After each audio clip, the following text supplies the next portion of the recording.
más traidores a España desenmascara a los Judas que cambiaron para siempre nuestra historia. A través de sus páginas, el lector podrá conocer a determinados personajes que a lo largo de los tiempos han actuado de una manera perversa, hasta el punto de convertirse en grandes traidores. Porque en España no solo hemos permitido que se olviden a nuestros héroes, también hemos tolerado que se acepte como cierta una falsa leyenda negra y, lo que es peor, hemos aceptado engaños que nos presentan a los más míseros personajes directamente, como si hubieran sido paladines de la libertad y del honor. Hay que conocerles. El mejor modo entrando en su página web www.elgrancapitanediciones.es y solicitar que nos envíen esta obra directa y cómodamente a casa. Se trata de un libro fundamental porque solo conociendo a los traidores del pasado podremos identificar a los enemigos del presente. La dimisión de Dolores Delgado como fiscal general del Estado ha abierto dos interrogantes. En primer lugar, el auténtico motivo de su renuncia. En una entrevista en el diario El País, ella asegura que abandona el puesto estrictamente por cuestiones de salud porque, según dice, tiene el cuerpo roto. Pero se especula con la posibilidad de que lo haya hecho para ser nombrada nueva fiscal especial de memoria democrática, lo cual la convertiría automáticamente en fiscal de sala, ascenso que no pudo lograr mediante esa enmienda que el PSOE intentó colar sin éxito en la ley concursal. El segundo interrogante es acerca de si se producirán cambios con su sucesor, pero Álvaro García Ortiz es, al parecer, garantía de continuidad. Es un hombre de máxima confianza de Delgado y es miembro, como ella, de la Unión Progresista de Fiscales que presidió entre 2013 y 2017.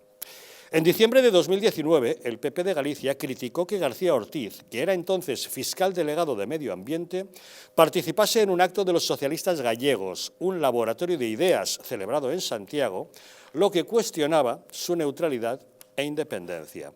Además, fue el fiscal delegado de Medio Ambiente que participó en el juicio del caso Prestige, el hundimiento del petrolero, con 77.000 toneladas de fuel frente a las costas gallegas, que el PSOE pretendió convertir en una acusación al gobierno del PP, aunque 16 años después la justicia demostrase que fue una negligencia del armador y que las decisiones de la Administración fueron las correctas. Tenemos estos dos interrogantes. Don Rubén, ¿por cuál empezamos? ¿Por el de Lola? Por el de Lola, la que bebía de la copa. ¿Por qué Lola deja el puesto de fiscal general del Estado? Bueno, vamos a ver. Lo primero que quiero decir es que todos estos que precisamente se llaman progresistas y demócratas, dime de qué presumes y te diré de qué careces, porque son los más regresivos y los más antidemócratas que te puedas encontrar en toda nuestra fauna y flora. O sea, son gente que no tolera la disidencia, son de pensamiento único y además en toda una serie de cuestiones son profundamente regresivos. Aquí la cuestión está en que esta señora, si vemos un plan de Sánchez por la reelección, aunque sea de esta mayoría Frankenstein, pues esta señora resta porque es una cosa, su propia elección y todo lo que ha hecho cuando era diputada electa del PSOE para entrar aquí dentro de la Fiscalía y todas esas cuestiones, pues es, por lo menos es apartarla de la escena principal, porque efectivamente resta de esa manera. Entonces, a lo mejor, pues una forma de recolocarla y de que esté calladita, porque sabe demasiadas cosas y ha hecho demasiadas cosas, es esta fiscalía especial en la que va a tener un sueldazo, va a hacer con mucha menos carga de presión sus fechorías favoritas y está más alejada del foco. Entonces, esa puede ser una de las explicaciones, ¿no? Pero va a quedar muy feo, ¿no? Me retiro porque tengo la espalda del cuerpo roto, no puedo trabajar y que acto seguido la nombre, ¿qué? ¿Ya se me ha curado la espalda? Claro, si esto es así, pues efectivamente está diciendo que no puede ser fiscal general del Estado. Pero sí puede ser fiscal especial. Y puede ser fiscal especial, claro. Lo que no entendemos es que ninguno de los dos casos, es que son dos casos muy parejos y son dos ceses políticos, ¿no? Dos ceses políticos de dos mujeres que ahora mismo restan a Pedro Sánchez, que ya el solito se resta bastante, ¿no? Entonces es el caso de Adriana Lastra, que no puede ser vicesecretaria general del PSOE, pero puede seguir siendo diputada y le darán una comisión, una portavocía, no sé qué, con unos sueldos que al final se planta casi en 100.000 euros al año. Y el caso de Lola Delgado, pues exactamente igual, no puede ser fiscal general del Estado, no sé, hasta donde yo sé, cesarla, o cuántos fiscales generales del Estado a lo largo de la historia de España han sido cesados. O no se puede, o es más difícil, ¿no? Entonces tiene que haber una especie ahí como de dimisión o un cambio de gobierno, y entonces cuando hay un cambio de gobierno sí que se aprovecha para poner un fiscal general de la cuerda, porque tristemente en España esa autonomía se respeta más bien poco, ¿no? Entonces, pues yo entiendo que es más un cese encubierto y que la quieren recolocar. Yo en estos dos casos entendía que les iban a dar una patada para arriba, ¿no? Que es lo que se suele hacer con este tipo de grandes cargos políticos o de cargas políticas, si lo feminizamos todo, ¿no?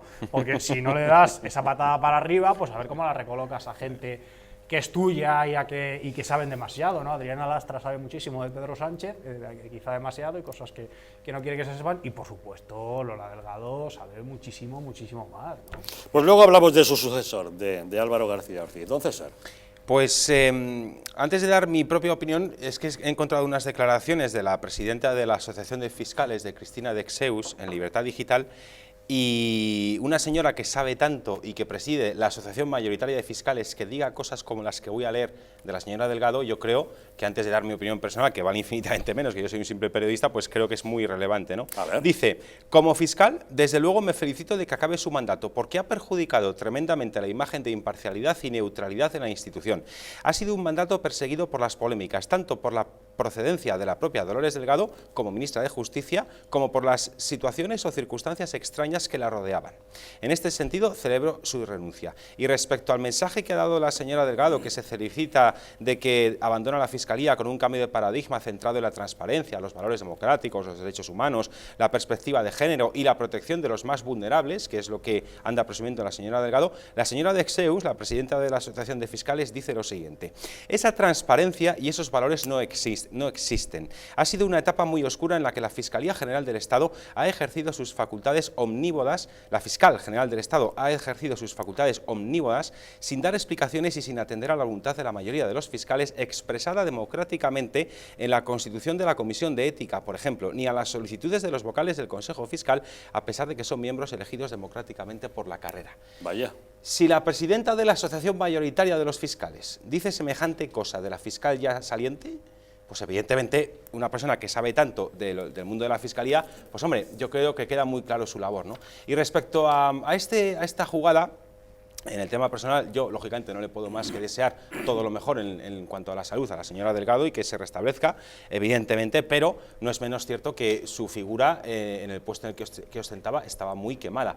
Y no es menos cierto que el gobierno estaba intentando reformar la ley para que una vez que cese la fiscal general, en este caso, pasase a ser fiscal de sala, que eso es un puesto vitalicio, en primer lugar, y en segundo lugar, que conlleva un sobresueldo. Y ahora... Y que se adquiere mediante méritos, puntos de méritos que ella no tenía. Claro, exactamente. Pero es que además quisieron hacerlo de una manera muy torticera, a través de una enmienda en la ley concursal para hacer que... Bueno, pero si antes has sido fiscal general del Estado, ya pasas directamente a ser fiscal de sala, en vez de volver a la Fiscalía como fiscal de base de la Audiencia Nacional, que era su puesto del que está en comisión de destino mientras está en el otro puesto y tenía que volver al anterior. Exactamente. Pues aquí ya han acortado el camino y con el nombramiento de la fiscal especial para estos asuntos de memoria democrática, ya se convierte en fiscal de sala. Exactamente. Y eso que has dicho tú ahora, eso de la fiscal, ¿cómo es? Fiscal especial de sala de memoria democrática. ¿Esto qué va? Este chiringuito, la fiscalía que monta el gobierno, ¿y esto para qué sirve? Porque claro, vamos a ver. Al aprobar su nueva ley de memoria democrática, igual que hay fiscales especiales delegados en medio ambiente y en otros asuntos, van a decidir que haya una fiscalía especial, una fiscal de sala especializada en memoria democrática. Claro, es decir, una fiscalía que ¿qué va a hacer? Perseguir penalmente toda aquella manifestación, expresión, obra periodística o literaria o novela o a cualquier historiador. Y no que solo no eso. se ¿Se acuerda ciña... usted de la argentina jueza Servini, sí, que quería procesar a Rodolfo Martín Villa? Pues ya sabe usted lo que va a hacer la fiscal especial, sí. ¿Y tratar de sentar en el banquillo a Rodolfo Martín Villa para perseguirle por delitos durante la época franquista. ¿Qué se juega? ¿Y cómo se va a perseguir esos hechos cuando están penalmente, son imperseguibles por la ley de amnistía del 78, si no me falla la memoria? Porque considerarán que son de lesa humanidad y que por tanto no prescriben. Pues es lo que llamó Baltasar Garzón, el novio de Lola Delgado, justicia universal. Pero es que eso es una aberración jurídica. Absolutamente. Evidentemente, o sea, es que no se puede pretender perseguir penalmente hechos que están incapacitados para su persecución por una ley de amnistía que es, además, una de las leyes previas a la Constitución española. Pues esa ley de amnistía, teóricamente, daba un punto final a toda la situación de la guerra civil y se iniciaba la transición. Esta ley viene a dinamitar la ley de amnistía de 1977 y todo ese paso de página que los españoles nos otorgamos. Don Pablo. Bueno, a mí me llama muchísimo la atención si el problema de la espalda funciona muy mal, digamos, desde el punto de vista del dolor que tú hablabas, en la Fiscalía General de la Nación o en la Fiscalía esa especial de la memoria democrática.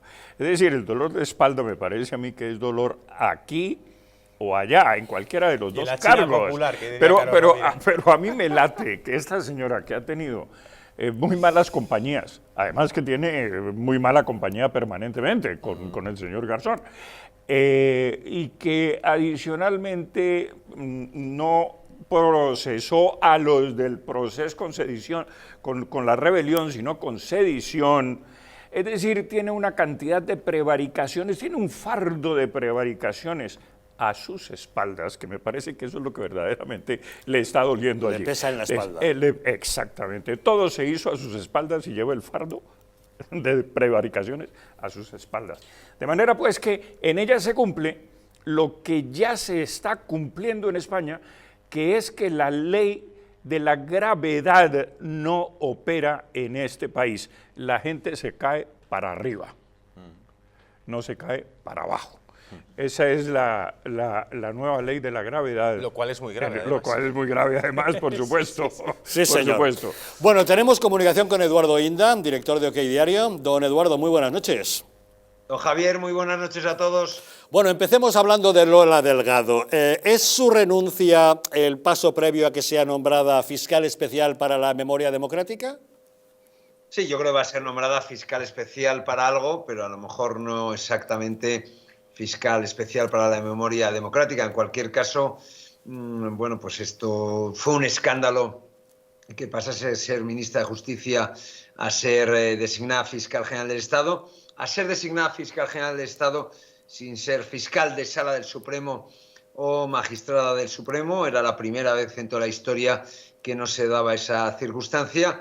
Y es verdad que hubo un ministro, Javier Moscoso del Prado, buen amigo de mi familia, navarro como yo, que pasó de ministro a fiscal general del Estado, pero pasó de ministro de la Presidencia a fiscal general del Estado, no de ministro de Justicia, notario mayor del Reino, a fiscal general del Estado. Y el nombramiento fue un escándalo. Y sería un escándalo que a Dolores Delgado se le pusiera en esa fiscalía que va a ser pues sencilla, lisa y llanamente la Inquisición, y va a ser quien quiera que la ocupe el nuevo Torquemada o la nueva Torquemada. Don Eduardo, usted que no da puntadas sin hilo, cuando me dice que no necesariamente va a ser nombrada fiscal especial para ese asunto de la memoria democrática, ¿debo entender que mañana en OK Diario leeremos cuál es el cargo exacto que va a ocupar?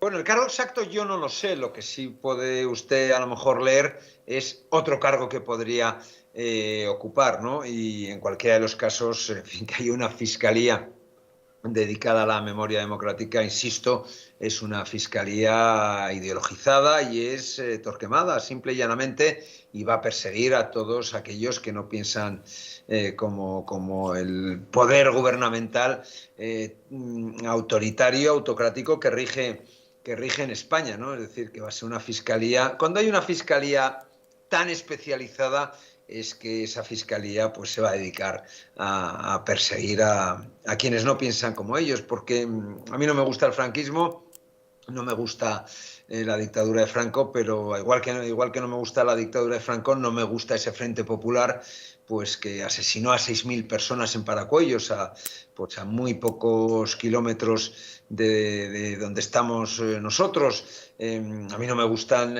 las sacas, a mí no me gustan los paseillos, a mí no me gustan las checas, a mí no me gustan pues las 250.000 o 300.000 personas que asesinó el Frente Popular en la guerra, igual que hizo el otro bando, y a mí no me gusta pues en fin, que haya personas en las cunetas enterradas porque las ajustició un bando, pero tampoco me gusta que las haya del otro porque las ajustició el otro bando, ¿no? Por tanto, en fin, ese órgano va a ser muy sectario y desde luego si va Dolores Delgado pues habrá que esperar ciertamente lo peor. Bueno, pues leeremos mañana OK Diario, como hacemos, por supuesto, cada mañana y todos los días para ver qué es lo que nos ofrece. Pero hablemos de su sucesor, de Álvaro García Ortiz. El hecho de haber escogido a un fiscal que viene de Galicia y que llevó el tema del prestige, ¿Entendemos que puede ser una mirilla que apunta hacia Feijóo?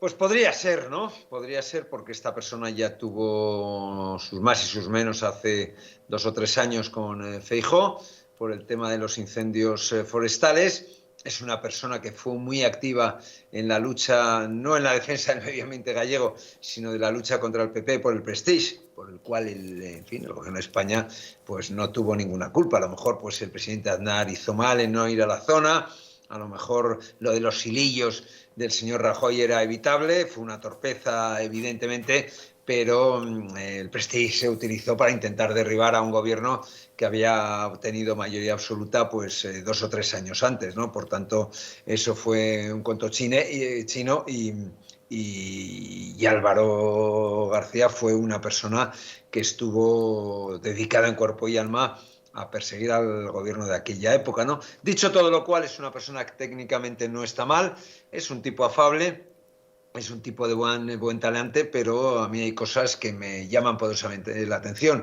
Dolores Delgado yo creo que fue la primer fiscal general del Estado que accedió al cargo sin ser fiscal de Sala del Supremo o magistrada del Supremo.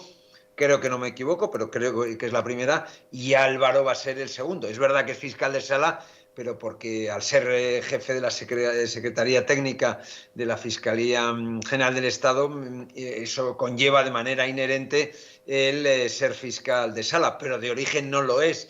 Y lo que es evidente es que si tú no gozas del aprecio del resto de fiscales, pues difícilmente vas a poder mandar sobre ellos porque puedes tener potestas, pero careces de autoritas, y es lo que le va a pasar a él. Y en segundo lugar, nosotros ayer en primicia dimos una foto suya participando en un acto del Partido Socialista Gallego hace unos meses, y yo creo que eso le inhabilita para el cargo, porque el fiscal general del Estado no solo ha de ser imparcial, sino que también ha de parecerlo. Y en el caso de Álvaro, pues esa circunstancia no se da. Dicho todo lo cual, pues técnicamente estamos hablando de alguien que no forma parte del generalato de la carrera, pero que tampoco es un fiscal, no es un chisgarabís, eso también es evidente. Bueno, pues veremos qué es lo que pasa finalmente con Dolores Delgado. Lo que parece claro es que no se ha ido a su casa simplemente por esos dolores de espalda, sino que esto es una maniobra y que por tanto la veremos renacer allá donde quiera que vaya en su nuevo puesto. Estaremos muy pendientes de lo que pueda ser. Don Eduardo Inda, director de OK Diario, muchas gracias como siempre por acompañarnos en Los Intocables. Ustedes, y que sepan que vuelve Torquemada. Vuelve Torquemada, efectivamente. Estaremos preparados. Gracias, don Eduardo. Muy buenas noches a todos. Muy buenas noches. Bueno, ¿os había interrumpido? No, no solamente vuelve Torquemada, vuelve Savonarola también. Savonarola, sí señor. Efectivamente, no. A mí me parece que esa es una excusa relativamente pueril. Yo francamente no creo en ese dolor agudísimo que tiene en la espalda y que la obliga a dejar el cargo para asumir otro cargo similar.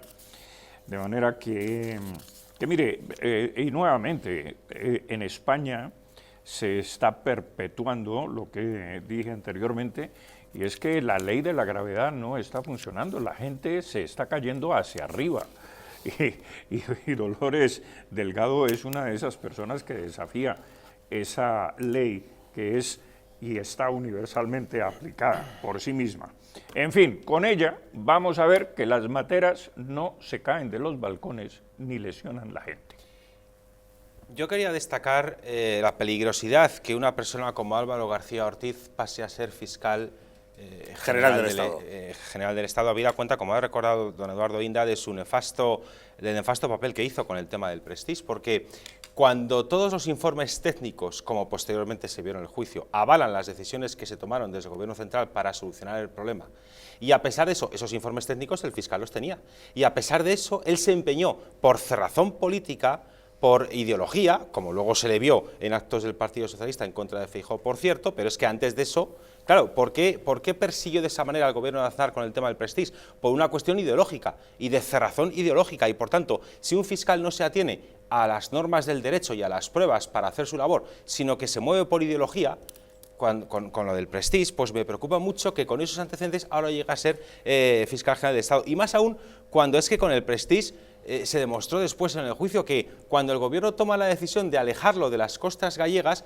fue la mejor decisión. En primer lugar, porque el puerto más cercano a la posición del Prestige, que era el puerto de La Coruña, ese mamotreto de barco que era el Prestige no cabía en el puerto de La Coruña porque no había profundidad suficiente. Por tanto, lo más lógico era alejarlo cuanto antes y en caso de que el buque rompiese, que el vertido al mar que pudiera hacer llegase la menor cantidad posible a las costas de lo que pudiese verter. Y además, es curioso que tanto critican al Partido Popular porque gracias a una persona del Partido Popular, a Loyola de Palacio, que en paz descanse, por cierto, fue gracias a ella a quien se prohibió la matriculación de barcos nuevos de estructura monocasco. Fue gracias a ella, cuando fue comisaria de Transportes, que consiguió que desde la Unión Europea se prohibiese que un barco monocasco, como era el Prestige, que son barcos que, como su nombre indica, solamente tienen una capa de metal, solamente tienen un único casco, ese tipo de buques tan débiles, los nuevos ya no pudieran ser de esa concepción, sino que tuvieran que ser de doble casco para que fuesen más seguros. Gracias a Loyola de Palacio, que creo recordar que era del Partido Popular, se evitó que un cascarón no resistente como el Prestige pudiese volver a entrar en la Unión Europea.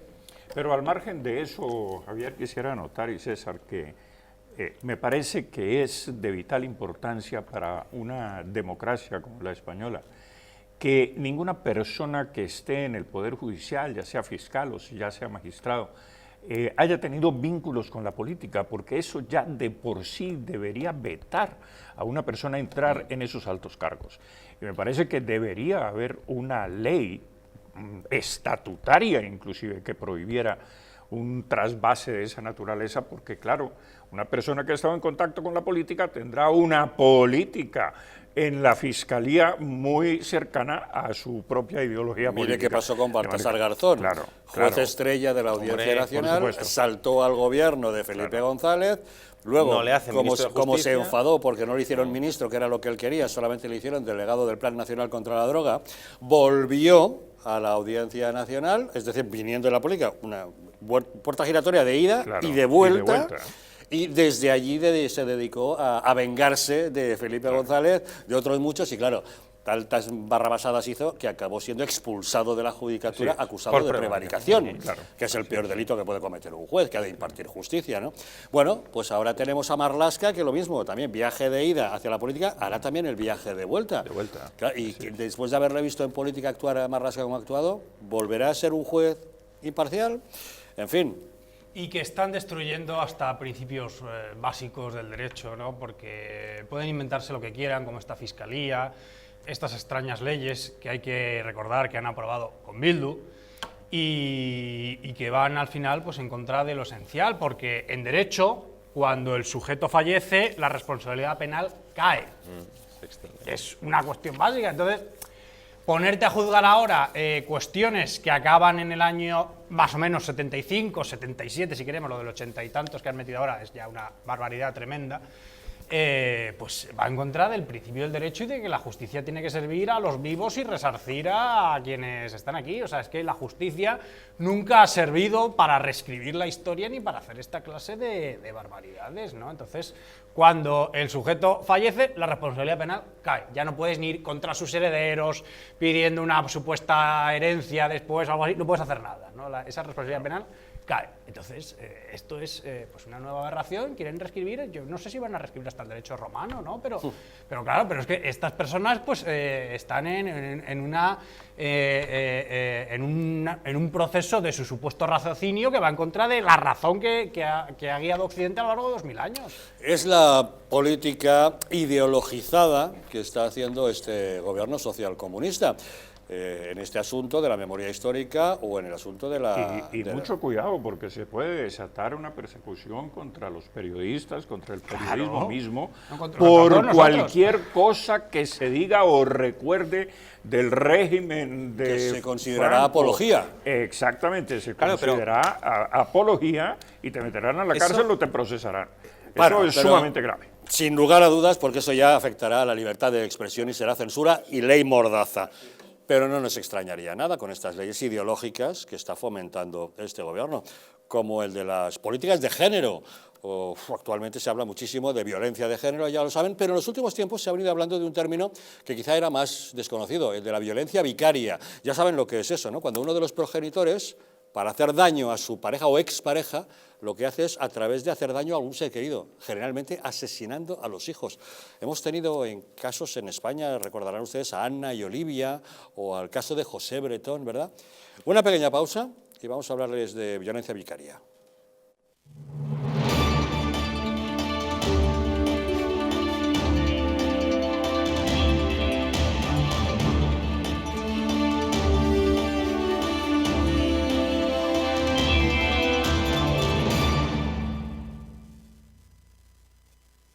Naturhaus es el mejor método para perder peso de forma saludable y sin pasar hambre.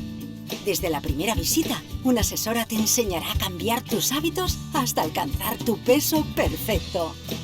Lo conseguirás gracias a complementos alimenticios a base de extractos naturales y platos deliciosos.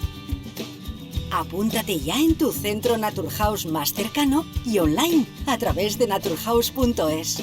Naturhaus, 30 años de experiencia en nutrición y dietética.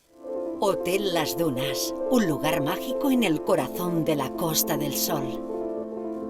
En primera línea de mar, situado en un oasis de armonía, tranquilidad. Enfocado en la salud y bienestar de nuestros huéspedes. Desconecta del estrés y la monotonía del día a día. Estancias con programas exclusivos y personalizados de salud, rejuvenecimiento y control del peso. Elegancia y bienestar junto al mar, sin renunciar a la actividad y la vida saludable. Descubre Las Dunas Hotel Health and Spa, el más exclusivo de toda la Costa del Sol.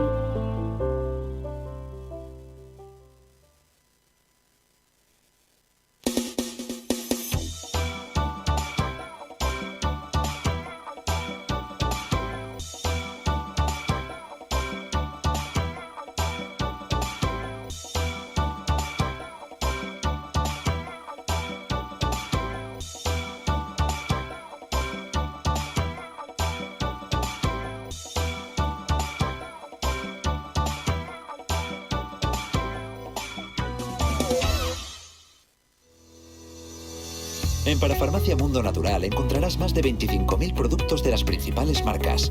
Complementos alimenticios, alimentación bio y cosmética natural al mejor precio y con el asesoramiento de un gran equipo.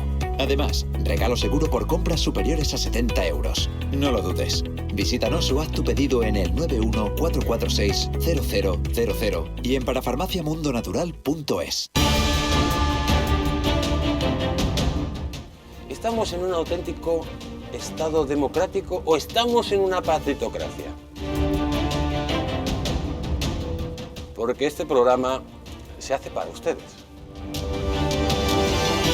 La ciudadanía está quedando atónita a lo que estamos viendo. Vamos a ver cosas que nunca se imaginarían. Lo que ha pasado en España demuestra que Falconetti no es tonto. Que la democracia, ¿qué es lo que es, amigos? El imperio de la ley. Esta izquierda rancia lo que quieren es exterminar todo aquello que no piensan exactamente igual. El castigo va a ser terrible para todos los partidos.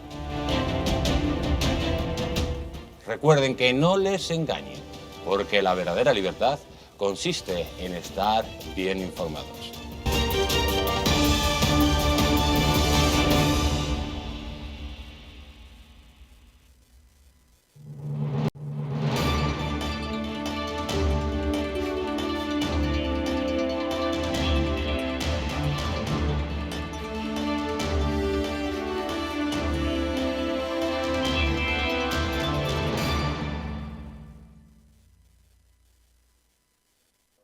¿Sabías que nuestro intestino aloja una estructura que fabrica y almacena el 80% de nuestras defensas? Y es que la flora intestinal juega un papel fundamental en la defensa de nuestro organismo. Symbiolina y Megaflora es un complemento a base de inulina, probióticos y vitamina B6 que aporta más de 35.000 millones de microorganismos vivos, capaces de atravesar la barrera ácida del estómago y estimular la producción de recursos inmunitarios, así como de proteger nuestras mucosas. Además, la vitamina B6 contribuye al metabolismo energético normal, al funcionamiento normal de los sistemas nervioso e inmunitario y ayuda a disminuir el cansancio y la fatiga. Puedes encontrar Symbiolina y Megaflora en tu tienda habitual y en Parafarmacias Mundo Natural, aunque si quieres puedes adquirirlo directamente en su página web parafarmaciamundonatural.es o llamando al teléfono 91 446 0000. Quédate en casa con Simbiolina y Megaflora. Es de Mundo Natural. La violencia vicaria es aquella que pretende ejercer una persona con la intención de dañar a su pareja a través de sus seres queridos, especialmente sus hijos. Desde 2013, año en que se inician las estadísticas de menores asesinados por sus progenitores, 47 niños y niñas han muerto en España a manos de sus padres. La cifra más alta se produjo en 2017, con 8 víctimas. En 2018 y 2021 fueron 7. En este año 2022 se ha producido un caso, el del pequeño Jordi, de 11 años, que fue apuñalado por su padre en Sueca, en Valencia. También causó gran impacto el caso de las pequeñas Anna y Olivia, de 1 y 6 años, que fueron secuestradas por su padre, Tomás Jimeno, que las asesinó y se deshizo de los cadáveres lanzándolos al mar desde su barco. Solo fue recuperado el cuerpo de Olivia, la mayor. El caso José Bretón, en Córdoba, se producía en octubre de 2011. Durmió a Ruth, de 6 años, y a José, de 2, y calcinó los restos en una hoguera en su finca. Fue condenado a 40 años de cárcel. La violencia vicaria fue reconocida por primera vez en España hace 7 años, cuando se incluyó este delito en la Ley de Violencia de Género. En México, este fenómeno es relativamente reciente y se dio a conocer el año pasado con la creación del Frente Nacional contra la Violencia Vicaria. El mes pasado se celebraba en el Congreso mexicano unas jornadas del Parlamento abierto dedicado a este tipo de crímenes. En las sesiones participó Eric Roberto Cepeda Salinas, abogado especializado en anticorrupción, quien destacó que uno de los principales problemas es la ética de las partes, autoridades y magistrados, ya que se habla mucho de denuncias falsas. Tenemos comunicación con México, con Eric Roberto Cepeda Salinas. El señor Salinas, como les decimos, es abogado especializado en anticorrupción. Señor Cepeda, saludos desde España. Muy buenas tardes desde México, es un gusto estar con ustedes. Cuénteme, señor Cepeda, ¿por qué se refiere usted a la ética como uno de los principales problemas en los casos de violencia vicaria?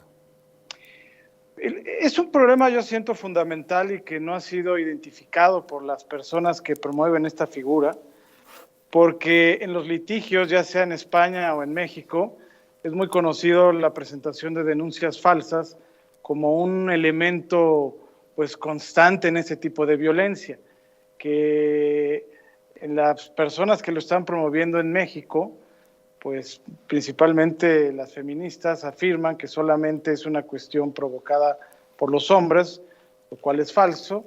Inclusive en mi práctica profesional y personal he probado que es un fenómeno que se da en ambos sexos, y sí es una cuestión de ética más que de sexos, de personas que se atreven a presentar pruebas falsas, acusaciones falsas ante las autoridades ministeriales o judiciales, y ese es un primer paso que pues yo vi coincidencias en el Congreso, tanto del lado de las feministas como del lado de los hombres, que nosotros pues defendíamos que es una práctica que no es de un sexo, sino que es una cuestión de ética, por el simple hecho de atreverse a faltar a la verdad ante las autoridades, que aquí en México está penado con penas de 3 a 7 años de prisión a quien se atreva a presentar una denuncia falsa, ¿no?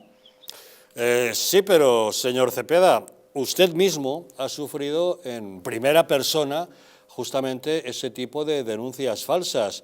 Fue su esposa, dirigiendo un penal justamente, la que le acusó a usted de haber cometido algún delito en ese sentido. Cuéntenos qué es lo que ocurrió y en qué punto se encuentra ese tema. Sí, justamente es un tema de ética, como lo insisto, no es una cuestión de sexo. Ella, como otros servidores públicos que la han apoyado, pues se atrevieron a no solamente a presentar una acusación falsa en el caso de ella, como se habla del tema de la violencia vicaria, que es el maltrato a la pareja a través de hacer sufrir a los hijos principalmente. Ella, bueno, pues hacía sufrir a mis 2 hijas, y en particular a la más pequeña, en una cuestión verdaderamente absurda, pues la maltrataba, y yo pretendí presentar una denuncia ante la Fiscalía de la Ciudad de México, y como ella precisamente dirige juicios orales de uno de los reclusorios de la Ciudad de México, se aprovechó de sus relaciones y contactos y pues no solamente fue la presentación de una acusación falsa, sino la fabricación del delito por parte de al menos 5 servidores públicos, ¿no? Tenemos ahí que participaron policías, participaron peritos, la misma Ministerio Público, jueces de control, porque incluso me mandan al reclusorio donde ella es la jefa, y lo cual pues viola lo que es el conflicto de intereses, que es un principio anticorrupción a nivel mundial, donde tenemos el derecho de conocer que nuestro asunto sea conocido por alguien imparcial y ajeno a las partes. En el caso de la fabricación que hizo, pues haberme llevado a su reclusorio, pues violó todos esos principios y el derecho a un juicio imparcial. ¿Cómo lo hicieron? Bueno, pues declaraciones de los policías, la pericial falsa, y gracias a que yo soy una persona que se dedica a la anticorrupción y conozco a los servidores públicos corruptos, pues siempre cargo con cámaras. Yo en mi cuerpo traigo 3 cámaras de video escondidas, y gracias a eso, en el coche y las demás cámaras, logré probar la fabricación, y ahorita, bueno, pues están en proceso, ya se suspendieron a los policías, falta el juez de control, falta el Ministerio Público, y ella, bueno, pues ya ha asistido a varias audiencias donde se está tratando la fabricación del delito. Ahora hablamos de anticorrupción, ya que es usted especialista en esa materia. Pero cuénteme, respecto al tema de la violencia vicaria, ¿qué es lo que se debatió en la Corte de Diputados o qué conclusiones sacaron? Básicamente, lo que se platicaba en la Cámara de Diputados, hay varias comisiones en la Cámara de Diputados donde tenemos de fiscal, tenemos laboral, y esta era la comisión de género, de igualdad de género, donde diputadas de distintas fracciones parlamentarias, de Morena, del PRI, del PAN, pues todas coincidían que se requiere una reforma en esta materia, y yo coincido con ellas, sí se requiere una reforma para proteger sobre todo a los menores de ser maltratados por el padre que no tiene ética, sea hombre o sea mujer. Pero desafortunadamente está muy enfocado, la definición que proponían en el Congreso era de que solamente el hombre era el que generaba este tipo de violencia. Y yo justamente les llevé el caso documentado mío personal, que pues acreditaba a ciencia cierta que no solamente el hombre es el que puede incurrir en esas prácticas, y la petición que se hicieron por parte de mi persona y otros frentes que apoyan al varón, es que pues sí se requiere esa reforma, pero que se ponga en el texto legal que puede ser cualquier pareja o expareja sin limitarlo a un sexo, porque las feministas pues sí hicieron una exposición de su postura, pues básicamente que nosotros por el simple hecho de ser varones ya somos criminales.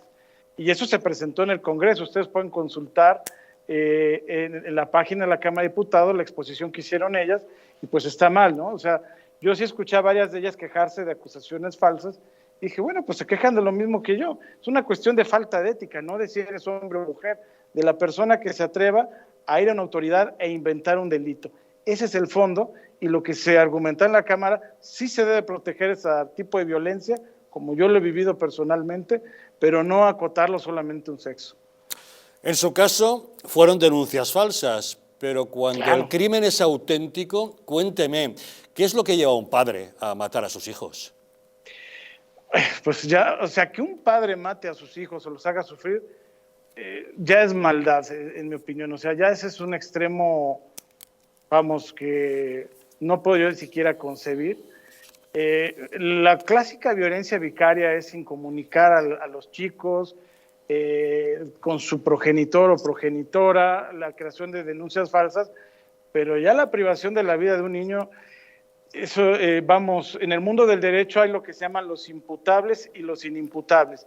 Los inimputables son gente que tiene algún padecimiento mental, que no está consciente de lo que hace, y bueno, si hay algún padre que comete eso bajo un padecimiento mental, se tiene que ir a un psiquiátrico. Pero si tenemos un padre o madre que estando sano mentalmente se atreve a un acto tan vil, es lo que ya se llama un imputable. Él ya debe de purgar sus 40 o 60 años de prisión. Y respecto a este asunto, un último detalle, ¿qué medidas deberían tomarse para combatir este fenómeno? Pues, como lo planteé en la Cámara de Diputados, si hablamos de un juez, un magistrado con ética, pues es dotarlos de las herramientas para que ellos conozcan la verdad, porque pues van a tener las dos posturas de la persona que no tiene ética y la persona que sí quiere a sus hijos. Y entonces, si nos ponemos en los zapatos del juzgador, él se ve en la problemática de identificar cuál de las dos versiones es la verdadera. Entonces tenemos que dotarlos de herramientas. Y luego nos vamos a un segundo problema. Si nos topamos con jueces, ministerios públicos corruptos como los que yo me enfrenté, pues ya tenemos un reto todavía más difícil para la persona que quiere proteger a sus hijos, porque además de pelear con la acusación falsa, ahora va a tener que pelear con corrupción. Entonces se tienen que construir leyes, se tienen que construir elementos de prueba, que es un tema muy difícil, porque si nos ponemos del lado del juzgador, imagínense si tenemos las dos versiones y no hay videos. Es un tema verdaderamente complejo que se tiene que analizar a fondo, porque, pues bueno, ahorita se han atacado a jueces que a lo mejor se han actuado bien, y la persona que los ataca es igual la persona que fabricó el delito, que fabricó las pruebas, y como no le dio lo que quiso el juzgador honesto, pues lo atacan, lo denuncian, y entonces regresamos al origen de la entrevista. Es una cuestión de ética, y se tiene que analizar a fondo cómo se va a combatir, porque este tipo de cuestiones de acusaciones falsas, fabricación de pruebas, no solamente se dan en el derecho familiar, sino en todas las ramas del derecho. Entonces, si lo vemos desde el punto de vista de la anticorrupción, ahí se puede construir algo que ayude realmente a solucionar este problema, porque actualmente no existe. Bueno, centrémonos en ese tema de la corrupción, asunto del que es usted especialista. ¿Qué me diría? ¿Están cambiando las cosas en México? Sí ha habido cambios. ¿Cómo le diré? Desde antes de la llegada del presidente López Obrador, se construyó lo que se llama el Sistema Nacional Anticorrupción, que es una obra de ingeniería que nos dota a los ciudadanos con herramientas para poder combatir a cualquier servidor público, llámese Ministerio Público, un secretario de Estado, un magistrado o un ministro. Ese Sistema Nacional Anticorrupción no ha sido todavía explotado al 100% en México, a pesar de que se dio esa reforma en el sexenio pasado, y son de las partes que todavía el gobierno actual tiene que acabar de construir, de terminar esa obra.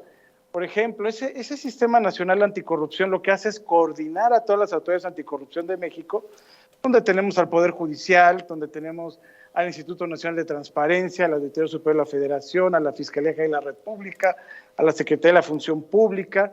Se crea un comité de participación ciudadana que va a estar integrado por 5 ciudadanos, que de hecho yo he competido para integrar ese comité, propuesto por el sector industrial mexicano, y es el que en teoría dirige ese comité, pero pues tenemos situaciones que, por ejemplo, el Poder Judicial, cuando se hace esta mesa de los 7 del Consejo Coordinador Anticorrupción, no llegan los representantes del Poder Judicial de la Federación a la mesa.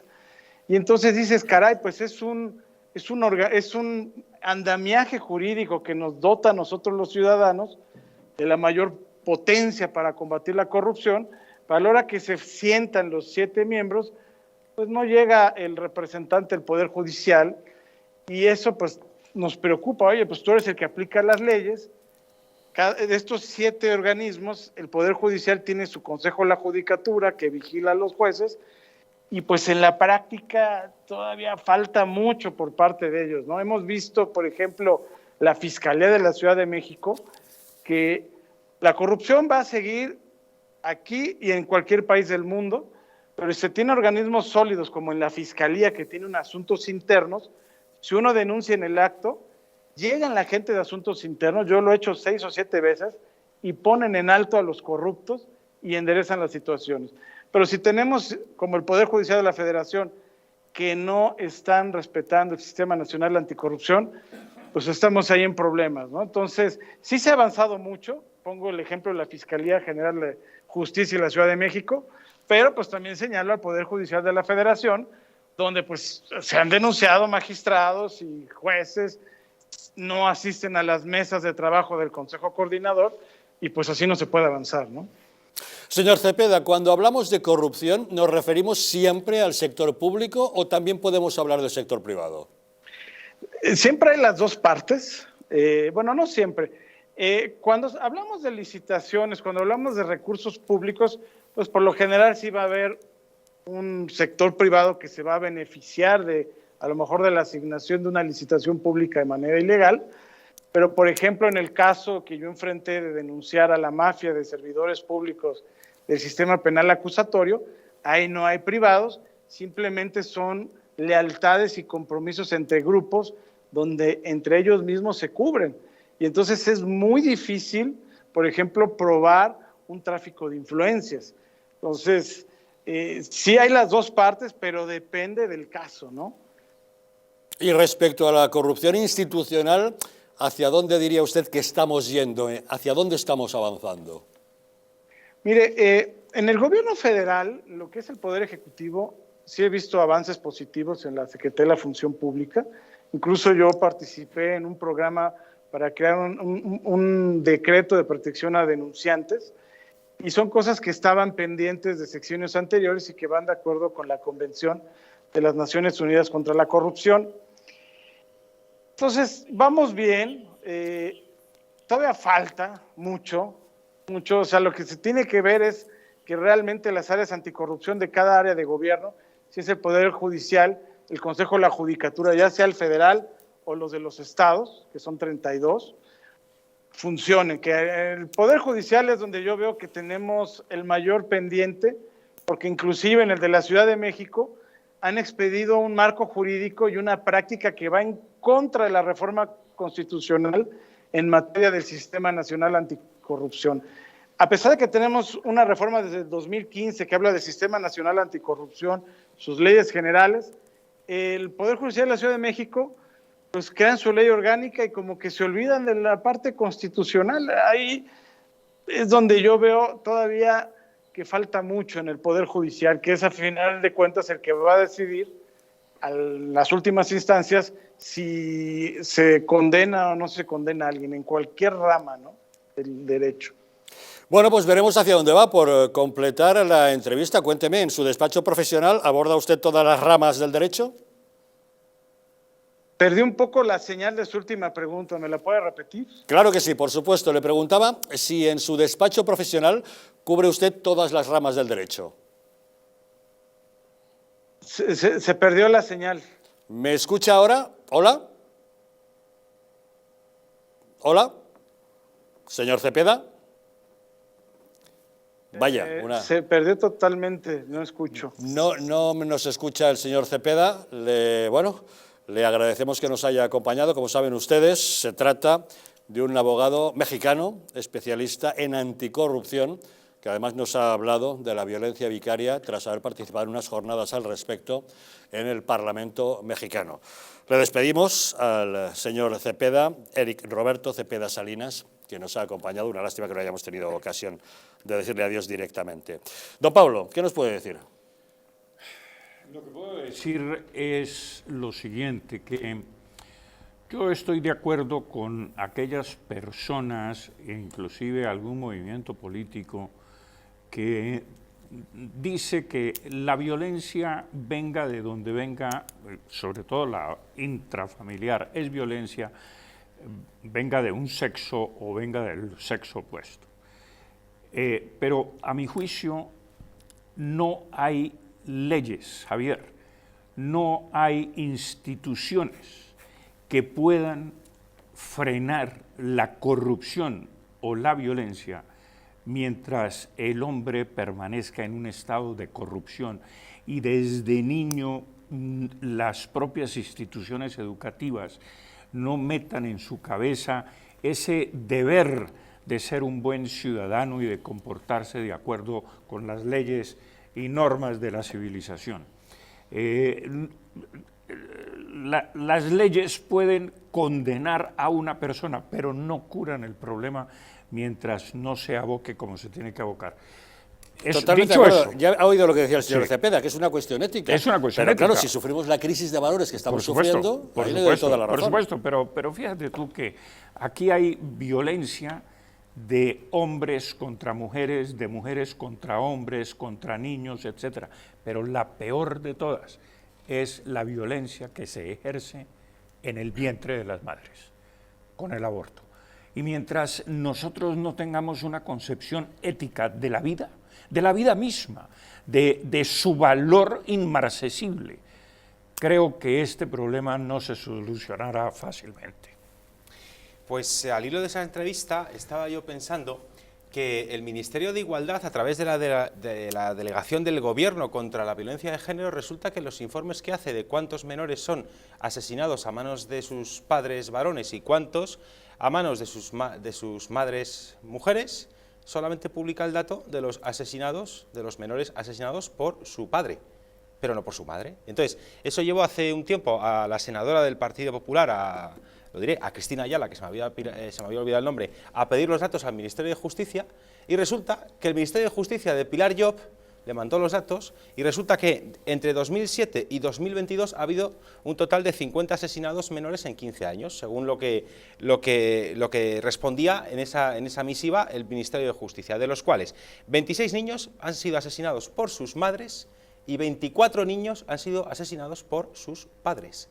Y aquí no va de decir, como hay más mujeres que han matado a sus hijos, las mujeres son unas asesinas de niños. A mí, personalmente, y al común de los mortales, no se nos ocurre hacer semejante afirmación estúpida. Lo que no entiendo es por qué. Porque haya hombres que cometan el acto salvaje de asesinar a sus hijos, eso se usa para criminalizar a todos los hombres. Pero es el odio al varón, Claro, del feminismo. Claro, es que yo no lo puedo entender, porque a ver, ya está bien de criminalizar al hombre. El hombre no viola, viola al violador. Es que tener que recordar algo tan obvio me parece nauseabundo. ¿Qué pasa? ¿Que no hay muchos más miles, incluso millones de hombres salvando vidas de mujeres? Los médicos, por ejemplo, cuando salvan a una mujer que está enferma de que muera en una operación o por una enfermedad. Los bomberos, cuando salvan a una mujer que está en peligro de muerte por un incidente, por un incendio o por una catástrofe natural, o porque está atrapada en un coche después de un accidente de tráfico, y son bomberos hombres los que la escarcelan, y después a lo mejor otros médicos que también son hombres la llevan a un hospital para que la curen. O no hay otro tipo de profesionales que están, los policías, no hay policías que defienden a mujeres y que evitan que se provoque daño a mujeres. Hay muchísimos más hombres protegiendo a mujeres que hombres haciendo daño a mujeres. Lo que pasa, como no puede ser de otra manera, lo que pasa es que, claro, se vende mucho más lo contrario. Pero la inmensa mayoría de los hombres, naturalmente, que tratamos con respeto a las mujeres en general, y a las mujeres de nuestra familia en particular, las queremos, las respetamos, las apoyamos, y estamos con ellas compartiendo la vida y compartiendo las dificultades, las penas y las alegrías. Y ese mensaje que hace el feminismo de criminalizar al hombre, por lo que hagan unos cuantos varones, eso no es representativo del total de las mujeres, de lo que hacemos los hombres. Es la ideología, César, nuevamente. Sí, es por ideología, exactamente. Bueno. Todos los hombres hemos tenido madre, y hermanas, y hijas, y sobrinas, y tenemos una referencia natural de lo que es la mujer, y por tanto no necesitamos que venga ninguna feminista a leccionarnos y a decirnos que somos unos violadores, unos maltratadores o unos marginadores, o que tratamos diferente a las mujeres por el mero hecho de serlos. A mí es que me asquea profundamente esa visión del hombre como un ser que desprecia a la mujer. Es muy importante que veamos este tipo de actividades en México y en general en toda la hispanidad, porque al final es algo que se nos está repitiendo en gran parte de Occidente y con nuestros hermanos de toda Sudamérica y de México y de Centroamérica también, porque al final es una sustitución de valores planificada para enfrentar al hombre a la mujer, para sustituir toda una serie de ideas y de valores cristianos, que se hace pues con diversas finalidades y que tiene detrás una agenda oscura, ¿no?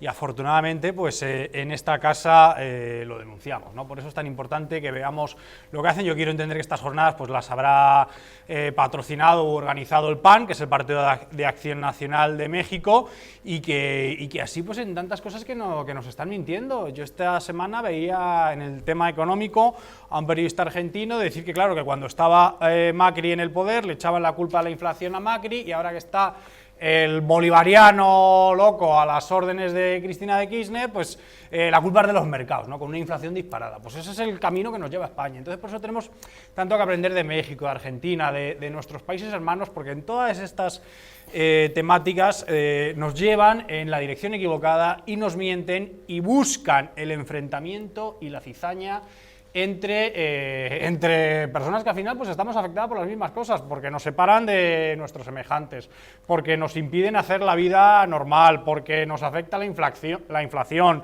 porque nos ponen de enemigos de nuestras madres, de nuestras hermanas, de nuestras compañeras de clase, de trabajo, de lo que sea, ¿no? Entonces, al final, lo que estamos viendo de forma continuada es que cuando más débil estaba esta izquierda por la caída del muro de Berlín en el 89, han sustituido con estas nuevas ideologías del enfrentamiento, de la cizaña, la discordia, y que sirven para tener esta clase de enfrentamientos en la que los datos los desmienten, ¿no? Los que estaban diciendo César y otros como que ha tenido que responder el gobierno, ¿no? Que esta violencia vicaria no es solo la que ejercen los hombres, sino que la ejercen también las mujeres, pues separándolos a sus maridos o parejas de sus hijos, y que el problema está en que, y aunque fueran el 0,001 en España, pues que las denuncias falsas luego no se persiguen. Y por eso hay que denunciarlo, y por eso y que es lo que tendría que ser. Otra de las cuestiones jurídicas de España es que el falso testimonio en sede judicial no se persigue nunca, y esas falsas denuncias tampoco. Entonces eso al final pues no tiene consecuencias que debería tener. Claro, es que además el simple concepto de violencia de género ya es una ideologización del derecho. Está ya tan aceptado y tan extendido que parece como que ya lo hemos normalizado. Pero en puridad no es normal. Porque vamos a ver, el derecho, o la ley, en mi opinión al menos, por lógica, lo que debe castigar es el daño que cometa una persona a otra, con independencia de la relación de sexos entre víctima y verdugo.